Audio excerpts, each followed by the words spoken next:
Hello, this is Gaurav Lat, your big bull coach. So again जारी रखते हैं हमारा डेली सीरीज़ आज क्या हुआ और आगे क्या होगा। आज के लिए यानी 30 सितंबर 2025 मंगलवार, that is the 30th of September 2025 Tuesday. So आज महीने का आखिरी दिन था और एक्सपायरी डे भी था। सो इसमें लग रहा था कि बाज़ार में क्या पता थोड़ी गहमा गहमी होगी, पर वैसा कुछ हुआ नहीं। बाज़ार ओवरऑल देखा जाए तो शांति था। वैसे हाँ, ऊपर नीचे हो रहा था, नो डाउट। खुला तो मार्केट थोड़ी स्टेडीनेस के साथ था। लग रहा था कि निफ्टी में थोड़ी तेज़ी आ सकती है, क्योंकि कल भी काफ़ी कल भी उसने चेष्टा किया मंदा होने का, पर रुक सा गया। तो लग रहा था क्या पता आज थोड़ा रिवर्सल आ जाए, पर अगेन वो रिवर्सल आ नहीं पा रहा था और फिर मार्केट वापस घूम घूम के नीचे ही जा रहा था। रिवर्सल क्यों नहीं आ पा रहा था? क्योंकि कहीं ना कहीं बाइंग ही नहीं है मार्केट में। सो ऊपर के लेवल्स में कोई लेना ही नहीं चाहता है। बार बार यही पैटर्न होता है, तो अब और कोई लेने से डरता है। सो कहीं ना कहीं जो एक बेरिश ट्रेंड है ओवरऑल, वो तो आज मेंटेन था ही। हाँ, ये है कि बार निफ्टी जो है वो जब भी 24,600 के आसपास आ रहा था, तब एक बार थमता हुआ दिखा और टुवर्ड्स दी एंड यानी 2 बजे के बाद एक बार फिर से उसने ऑलमोस्ट 24,600 के नीचे ही ऑलमोस्ट गया और वहाँ पे जो मार्केट है निफ्टी है वो एकदम रुक सा गया। सो वहाँ से रिवर्सल आया।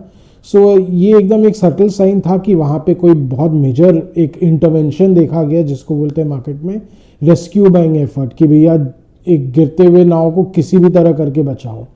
तो जाहिर सी बात है, कहीं ना कहीं डोमेस्टिक इंस्टीट्यूशंस ने आके वहाँ पे माल लिया है, बाज़ार को किसी भी तरह गिरने से बचाओ, वो वाला अभियान था। सो चूँकि एक्सपायरी डे भी था तो वॉलेटिलिटी हो सकता था, तो उन्होंने भी लगता है कमर कस के रखा होगा कि इस दिन तो हम ज़्यादा कुछ होने ही नहीं देंगे। सो वो भी एक स्ट्रैटेजी थी। सो बाज़ार जो है वो आज एक रेंज में ही रहा। ऊपर में 680 तक गया जो निफ्टी स्पॉट है, और फिर वहाँ से नीचे 610 के आसपास बार बार सपोर्ट देखा जा रहा था। सो इस बीच हाँ, मार्केट का जो ओवरऑल डेबिलिटेटिंग ट्रेंड है वो तो एकदम मेंटेन था। और उसके अलावा मिड कैप्स और स्मॉल कैप्स भी आज डामाडोली थे, हालांकि बहुत मार्जिनल लॉस के साथ ही बंद हुए। मिड कैप 100 और जो स्मॉल कैप 250 है वो मोर और लेस न्यूट्रल ही बंद हुए एकदम। सो पर कहीं ना कहीं उनमें भी एक ओवरऑल दबाव दिख ही रहा है, क्योंकि बाइंग भी नहीं आ रही एट द सेम टाइम, क्योंकि ओवरऑल बेरिश ट्रेजेक्ट्री जिसको बोलते हैं मार्केट में तो चल ही रहा है। आज मेगा कैप्स जैसे कि रिलायंस इंडस्ट्रीज़, भारती एयरटेल, इनमें आज फिर से दबाव देखा जा रहा था। एलएनटी में भी दबाव था। सो कहीं ना कहीं ओल्ड इकोनॉमी मेगा कैप्स में तो दबाव है, उनमें अब धीरे धीरे सेलिंग प्रेशर आ रहा है। भारती एयरटेल में क्योंकि ये स्टॉक रनअप भी बहुत ज़बरदस्त किया है, तो इसमें अगर ये major sell off correction phase देखता है तो इसमें अच्छी खासी करेक्शन देखी जा सकती है। इसके चार्ट्स भी ऐसा ही कुछ कहते हैं। और उसके अलावा बाकी हाँ, ये एक मेटल्स जो थे वो आज वो अच्छा कर रहे थे। मेटल्स एंड सीमेंट, उनमें अच्छी लेवाली देखी जा रही थी। आज अल्ट्राटेक सीमेंट में अच्छी ऑलमोस्ट 200 रुपये की तेज़ी देखी गई। सो कहीं ना कहीं ये स्टॉक जो है 12,000 के लेवल्स को डिफेंड करने की कोशिश तो कर रहा है। हालांकि इस बाज़ार में कितना कर पाएगा ये बोलना मुश्किल है, पर कहीं ना कहीं बाज़ार चेष्टा तो कर रहा है। सारे खास करके DIS चेष्टा तो कर रहे हैं कि किसी भी तरह, अब जैसा कि हम पहले भी बोल रहे थे कि एक बार कहीं ना कहीं फायर फाइटिंग हो सकता है देखा जाए, और अब दिख रहा है कि कहीं ना कहीं फायर फाइटिंग एफर्ट्स चल रहे हैं। 2400 हो सकता है, 24,500 से लेकर 600 के बीच बहुत एफर्ट्स देखे जाएंगे और एब्जॉर्ब करते चले जाएंगे। FIS तो बेचते ही रहेंगे, उनका काम ही है फ़िलहाल बेचना, वो बेचते रहेंगे। हालांकि उन्होंने आज काफ़ी कम बेचा रिलेटिवली। आज DIS की बहुत अग्रेसिव बाइंग आई, कहीं ना कहीं उन्होंने काफ़ी जो HNIs है, PMS है, इनकी तरफ से जो सेलिंग आती है उसको काफ़ी एब्जॉर्ब किया होगा।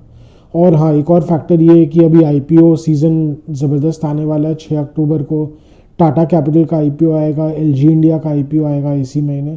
सो कहीं ना कहीं बड़े IPOs के कारण भी हो सकता है फोकस इन जो प्राइमरी मार्केट में रहे और सेकेंडरी मार्केट में भी थोड़ा सा उतना फोकस ना रहे। और उसके अलावा अभी इस महीने अक्टूबर में RBI रेट कट भी आने, RBI पॉलिसी डिसीजन भी आने का है, जिसमें मार्केट एक्सपेक्ट कर रहा है कि कोई रेट कट आ सकता है, क्योंकि फेड ने भी रेट कट किया है। और हो सकता है मार्केट के सेंटिमेंट को रिवाइव करने के लिए भी फिर से एक रेट कट किया जाए। सो रेट कट आएगा तो of course most likely 25 basis points का ही आएगा, क्योंकि RBI भी आगे के लिए कुछ ना कुछ जगह छोड़ के रखना चाहती है। और इन्फ्लेशन का प्रेशर वैसे ही अर्थव्यवस्था में ऐसा कुछ दिखाई भी नहीं दे रहा है, तो उनके they have the room. The fact is उनके पास घर है रेट कट करने के लिए। सो लेट्स सी, वहाँ से थोड़ा बहुत हो सकता है बाज़ार को रिलीफ मिले, पर ओवरऑल चूँकि अर्निंग सीज़न भी वीक ही रहने का एक्सपेक्टेशन है और आगे चल के जो ट्रेड वॉर चल रहा है उसके भी कहीं ना कहीं असर देखने को मिलेंगे।